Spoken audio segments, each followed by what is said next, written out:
श्री राम जय राम जय जय राम जय जय राम राधे श्याम जय जय राधे श्याम जय जय राधे श्याम। श्री गणेशाय नमः। श्री सीतारामाभ्यां नमः।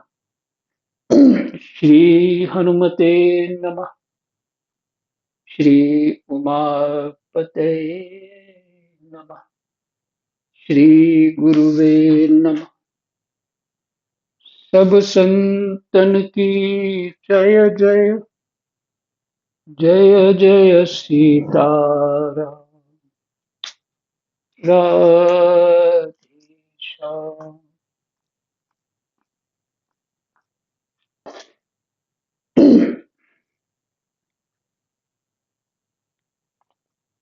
श्रीमद्भागवत महापुराण तृतीय स्कंद 29वां अध्याय। प्रसंग है भक्ति का मर्म और काल की महिमा।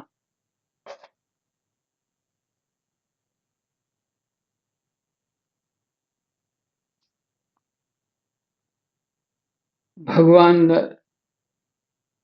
कपिल जी माता देवहूति से पीछे 28वें अध्याय में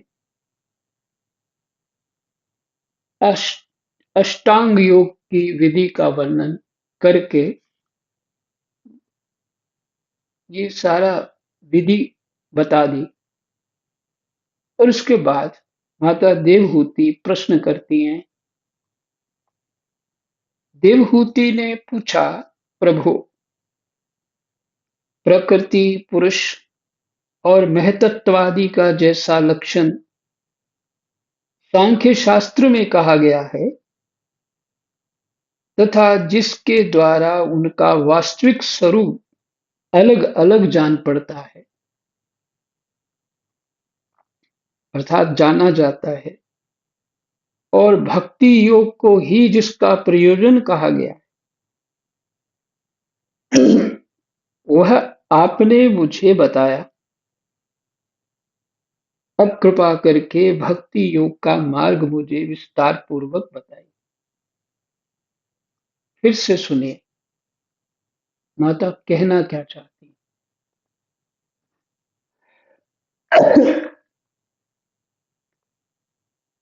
प्रभु, प्रकृति, पुरुष और महतत्वादि का जैसा लक्षण सांख्य शास्त्र में कहा गया है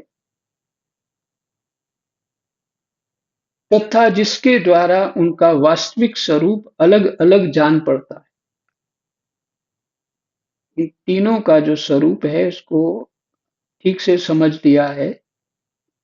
ये सभी अलग अलग हैं और भक्ति योग को ही जिसका प्रयोजन कहा गया है, भक्ति योग ही इस सब को समझने के बाद भक्ति योग ही प्राप्त होगा, ये भाव।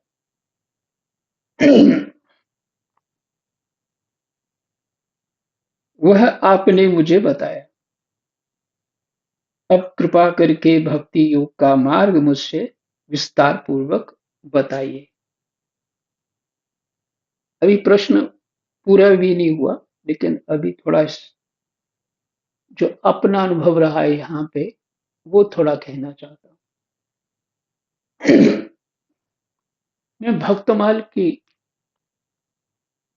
कथा सुना करता था ज्यादातर, भागवत जी का कभी कभी सुन लिया, नहीं सुन लिया, लेकिन भक्तमाल ग्रंथ की ही कृपा थी। बाबा वही जानते थे, दिन रात वही सुनाते। उस ग्रंथ में भी उस सभी पुराणों को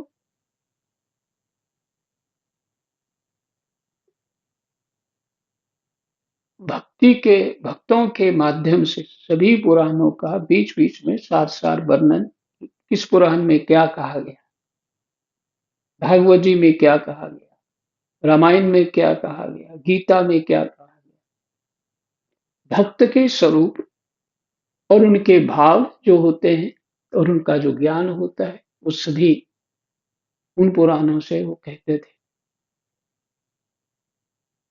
ये सुनते और भक्ति उन सभी श्लोकों से वो भक्ति को ही पुष्ट करते और साथ में ये भी कहते, अधिक पढ़ने से कोई लाभ कोई विशेष नहीं होता है, ये भी कहते थे। बस भगवान की सेवा पूजा करो, जो भी संभव हो, नाम जप करो, कथा श्रवण करो और इधर उधर इसके बाद इधर उधर चित्त मत ले जाओ। क्या करना है, कैसे होना चाहिए, ये जिनसे ममता है उनके विषय में चिंतन करते रहो। कहते हैं सब नहीं, यह विषयों का ही चिंतन करते रहो। कभी अच्छा खाने की इच्छा हो गई, कभी कोई अच्छी दक्षिणा की इच्छा हो गई, क्योंकि आवश्यकता तो चाहे कितना भी कोई हो, उसको शरीर के लिए कुछ ना कुछ आवश्यकता चाहिए। तो कुछ कुछ लेना ही पड़ता है, चाहे दवाई हो, कपड़ा हो, बहुत सारी चीजें खान पान की। साधारण मनुष्य को तो खर्चा तो चाहिए। ऐसी इस तरह का भी चिंतन मत करो, उनका ये कहना था। सिर्फ भगवान का चिंतन कथा के माध्यम से और सेवा के माध्यम से, नाम जप के माध्यम से चित्त को वहां से मत हटाओ। योग क्षेम परमात्मा करते रहेंगे। तो होता भी ऐसे ही है। फिर भी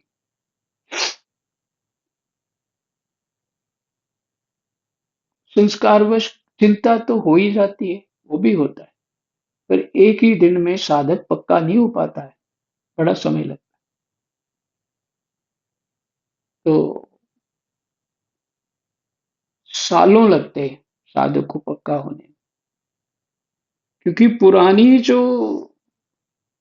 पुराने स्वभाव हैं, तो इस जन्म के भी स्वभाव को छोड़, धीरे धीरे धीरे धीरे करके विवेक प्राप्त जैसे जैसे होता है वो तो छोड़ पाता है। अपने आप को साधक बनाने में बहुत समय लगता है। तो क्या है कि एक बार एक महात्मा मुझे मिले। मैं भक्ति के अतिरिक्त तो कोई दूसरी बात जानता ही नहीं था। भक्तों की कथा से ही प्रसन्न था। तो एक चर्चा होने लगी आपस में उनके साथ। मैं भक्ति का पक्ष रखूं और वो अपने शास्त्र की जिस तरह का पाठ मैं आजकल आपको सुनाता हूँ, शास्त्रों को लेकर के, इस तरह की बात वो रख रहे थे कि पहले जानो, समझो, फिर भक्ति होगी। ऐसी भक्ति तो सिर्फ ये होगी कि आप भावना करते जा रहे हो पर बुद्धि समझ नहीं पा रही है। भक्ति की भावना तो कर रहे हो पर बुद्धि को भी तो, जो बुद्धि अपने कई किसी ने कुछ समझा दिया तो फिर बुद्धि वैसी हो जाएगी। और ऐसे होता ही रहता था। तो वो महात्मा कह रहे थे कि भक्ति को, वेदांत को समझे बिना भक्ति पक्की नहीं होती। अब ये सांख्य योग समझ समझ के पहले सांख्य योग समझा, प्रकृति पुरुष और महतत्व को समझा। अब देखिए अष्टांग योग विधि विधि साधना कैसे करनी है, क्या विचार करना है, कैसे खोल दिया कि प्रकृति क्या है, पुरुष क्या है और वह तत्व क्या है, सब खोल दिया।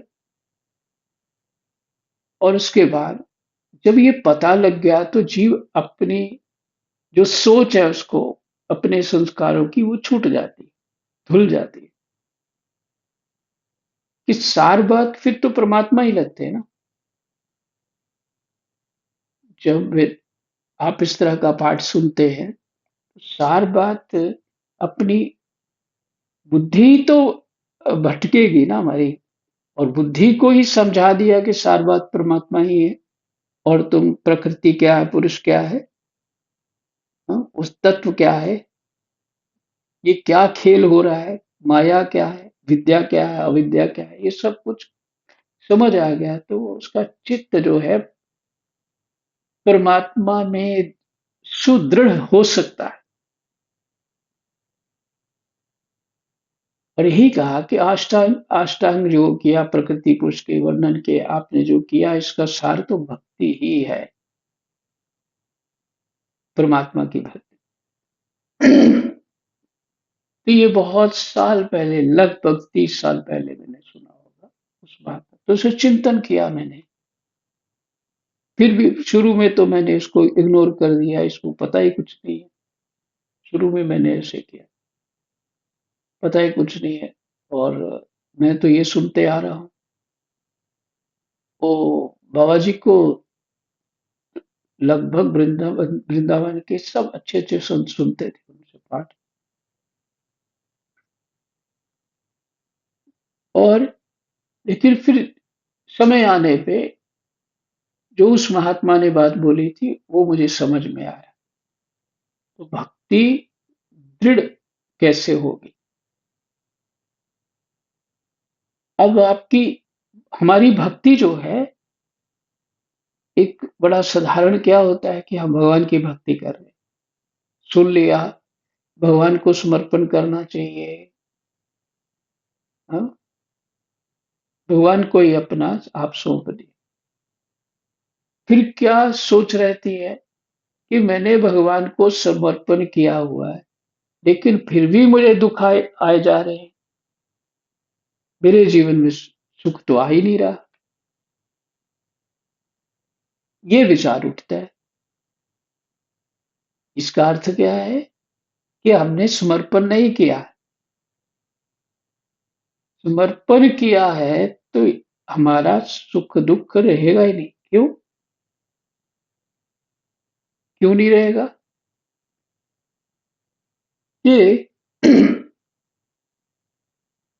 ये सुख और दुख मैं भोगने वाला हूं ही नहीं। जो भी मेरे मेरे को सुख और दुख मिल रहा है, ये परमात्मा की इच्छा से मिल रहा है, क्योंकि मेरा समर्पण है उनके प्रति। गाय का मालिक चाहे उसको कहीं गाय को बांध दे, तो गाय ये शिकायत नहीं कर सकती कुछ। तो समर्पण इसी तरह का होता है। हमारे पर दुख आ गए तो हम तो भजन ही छोड़ देंगे, क्योंकि भगवान तो किसी की सुनते ही नहीं। तो जब प्रकृति पुरुष इत्यादि जो माता देवहूति ने जितना भी पीछे पाठ सुना है, भगवान से सुना है, वो उस सभी पाठ क्या है, बुद्धि को जो उसकी अपनी ही बात समझ नहीं आती, बुद्धि को अपना ही अज्ञान दूर नहीं हुआ, अविद्या नाश नहीं हुई, तो कहता कि भक्त ये विचार करता है कि मैं तो समर्पण कर दिया भगवान, मैं भजन करता हूँ, समर्पण हो गया। लेकिन शिकायत ये करता है मेरी इच्छाएं पूरी पूरी नहीं हो रही, भगवान मुझे दुख क्यों दे रहे? तो फिर ये समर्पण नहीं। स्वामी रामकृष्ण परमहंस जो हैं, उनको गले का कैंसर था। ऐसे बड़े बड़े महात्मा, दूर क्या जाए भीष्म पितामह, भगवान के सामने ही अर्जुन ने बाण मारे, और वो कृष्ण भक्त ही है भीष्म पितामह। और वो उस पीड़ा को सहन भी कर रहे हैं, और भीष्म पितामह के पास सिद्धियां भी हैं, ऐसा नहीं, वो साधारण नहीं है। भागवत, द्वादश भागवत में उनका नाम आता है। तो भीष्म पितामह जी भगवान की इच्छा मान करके उसी स्थिति में उस कष्ट को सहन कर रहे थे। ये मान ही रहे नहीं रहे, जो ज्ञानी आदमी वो शरीर का कष्ट अपना कष्ट नहीं मानता है, शरीर का सुख अपना सुख नहीं मानता है, मन का सुख अपना सुख नहीं मानता है, मन का दुख अपना दुख नहीं मानता है। इसे विचार के द्वारा जीव उलझता रहता है। हनुमान जी की तरह बुद्धि एक ही रहती कि मैं सेवा ही परमात्मा का चिंतन के अतिरिक्त कुछ मेरा और कोई भी प्रसन्नता नहीं है। विपदा प्रभु सोई जब तब सिमरन भजन ना हो। वही विपदा है जब भजन नहीं होता भगवान का। और आपने वाल्मीकि रामायण सुनी थी। वाल्मीकि रामायण में हनुमान जी को मेघनाथ चुन चुन के बाण मारा था। कभी चार चार पांच, चार चार पांच पांच बाण उनके मस्तक में घुस रहे थे हनुमान जी के। कभी छाती पे के इस तरह से बाण लग रहे थे। परमात्मा का भजन नहीं छूट रहा था। कोई शिकायत नहीं थी भगवान जी के कि मेरे को कष्ट क्यों मिल रहा है। प्रभु मैं तो आपका हूं। स्वामी राम कृष्ण परमहंस, माता देवी उनसे बात करती रहती है, काली माता। लेकिन काली माता को कभी शिकायत नहीं करी मेरे कैंसर हो गया है, इतनी दर्द होती है, बुखार हो जाता है, तड़पता हूँ। कभी नहीं बोला। क्यों? तो माता भी तो जानती है ना क्या हो रहा। ऐसे बहुत सारे महापुरुष हुए हैं। आगे पाठ आएगा तितिक्षु ब्राह्मण, एकादश स्कंद में आएगा ये पाठ। उसने दुनिया का वो दुर्व्यवहार सहा जो कोई कोई कितना भी धैर्य रखने वाला व्यक्ति हो, ऐसा दुर्व्यवहार नहीं सहन कर पाए। लोग बैठे होता होता वो तिक्षु ब्राह्मण, उसको वो लोग मुंह तो देते थे।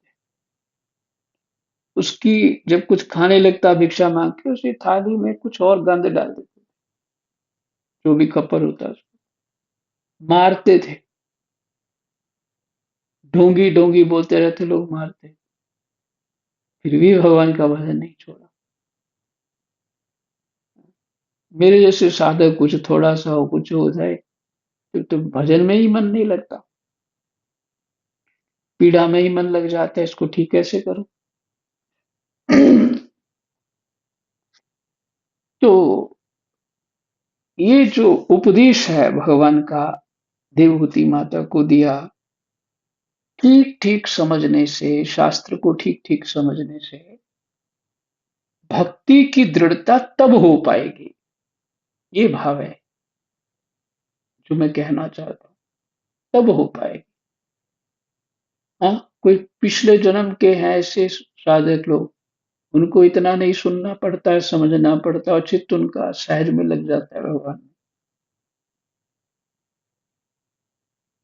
तो उस कई बार उस महात्मा की मुझे स्मृति होती है कि उसने मेरे को ये कहा और मैं आश्चर्य किया, और उस समय उसको मैंने कहा ये कुछ जानता ही नहीं। पर ऐसा नहीं है। भगवान किसी न किसी रूप से जीव को कोई ना कोई शिक्षा देते ही रहते हैं।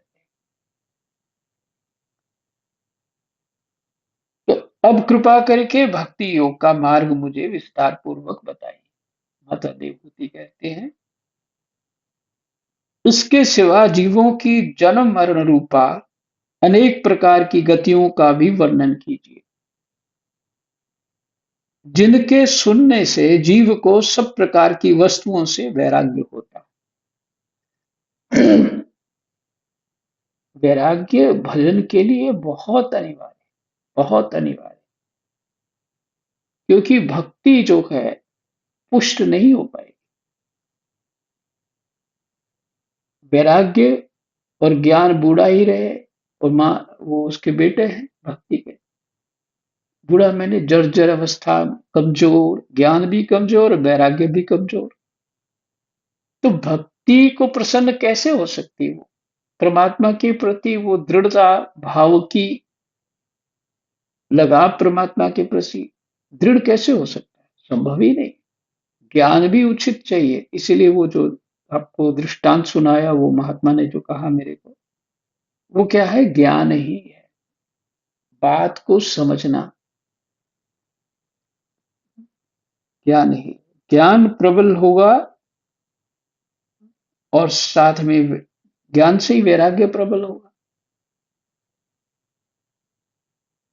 फिर भक्ति जो है प्रसन्न हो जाएगी, अर्थात दृढ़ हो जाएगी। जिसके भय से लोग शुभ कर्मों में प्रवृत्त होते हैं, जिसके भय से लोग शुभ कर्मों में प्रवृत्त होते हैं, और जो ब्रह्मा आदि का भी शासन करने वाला है, उस सर्व समर्थ काल का स्वरूप भी आप मुझसे कहिए।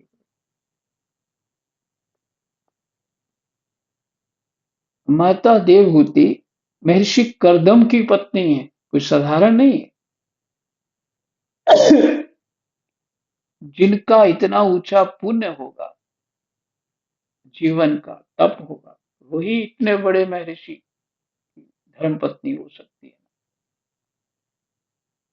प्रथम बात यह है कि वो महाराज मनु की पुत्री, और फिर महर्षि कर्दम की पत्नी हुई, और उनके गर्भ से प्रजापतियों को, जो अपनी कन्याओं का दान किया, प्रजापतियों, बड़े बड़े ऋषियों को अपनी कन्याओं का उन्होंने दान किया, और अंतिम में उनको भगवान कपिल प्राप्त हुए। वो ऐसी हैं, तो उनको ये ज्ञान है ही, ये भाव है। कहते हैं, जिसके भय से लोग शुभ कर्मों में प्रवृत्त होते हैं, जिसके भय से, और जो ब्रह्मादि का भी शासन करने वाला है, वो काल समय, वह सर्व समर्थ काल का स्वरूप भी आप मुझसे कहिए। ज्ञान दृष्टि के लुप्त हो जाने के कारण देहादि मिथ्या वस्तुओं में जिन्हें आत्म अभिमान हो गया है, ज्ञान दृष्टि के लुप्त हो जाने के कारण देह आदि मिथ्या वस्तुओं में जिन्हें आत्म अभिमान हो गया, शरीर को ही अपना आप मानते हैं जो, तथा बुद्धि के कर्मासक्त रहने के कारण, और बुद्धि कर्मों में आसक्त रहती है, उसके कारण अत्यंत श्रमित, थके, अत्यंत श्रमित होकर जो चिरकाल से अपार अंधकारमय संसार में सोए पड़े हैं, जो चिरकाल से अपार अंधकारमय संसार में सोए पड़े हैं। गोस्वामी जी का पद याद कीजिए, अ, दोहा, मोह निशा सब सोवनिहारा, देखिए, देखिए अ, स्वप्न अनेक प्रकार, ये छुपाई है। मोह निशा सब सोवनिहारा, देखिए स्वप्न अनेक प्रकार, यही तो है, कह दिया। चिरकाल से अपार अंधकार में संसार में सोए पड़े। गोस्वामी जी कहते हैं, मोह निशा में, मैंने अज्ञान में ही सब कुछ चल रहा है ये।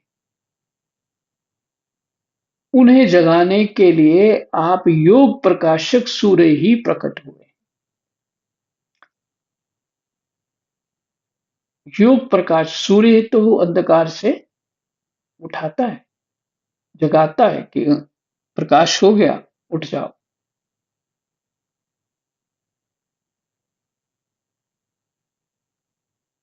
तो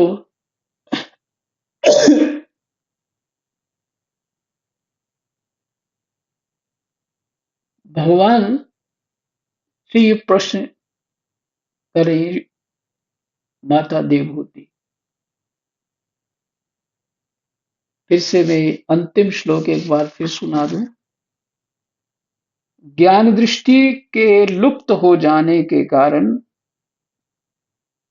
देह आदि मिथ्या वस्तुओं में जिन्हें आत्म अभिमान हो गया, अपने आप को शरीर ही मानते हैं, तथा बुद्धि के कर्मासक्त रहने के कारण अत्यंत श्रमित होकर जो चिरकाल से अपार अंधकारमय संसार में सोए पड़े। अब दोनों बातें वो पहली वाली जो है यहाँ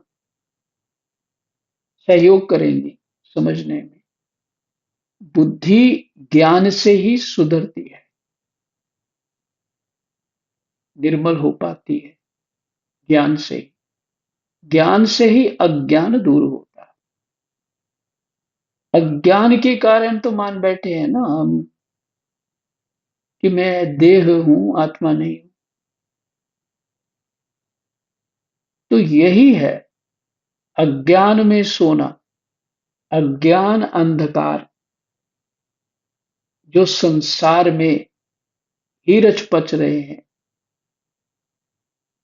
अर्थात सोए पड़े हैं। जानिए जीव जब जागा, जब सब विषय विलास विरागा।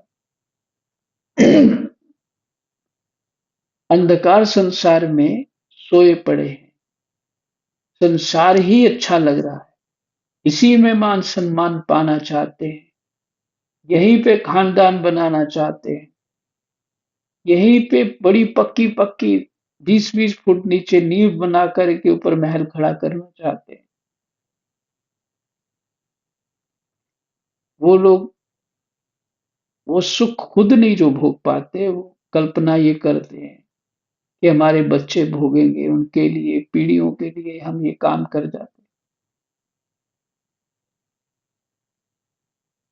और ऐसा वो अपना बीज लगा के चले जाते हैं।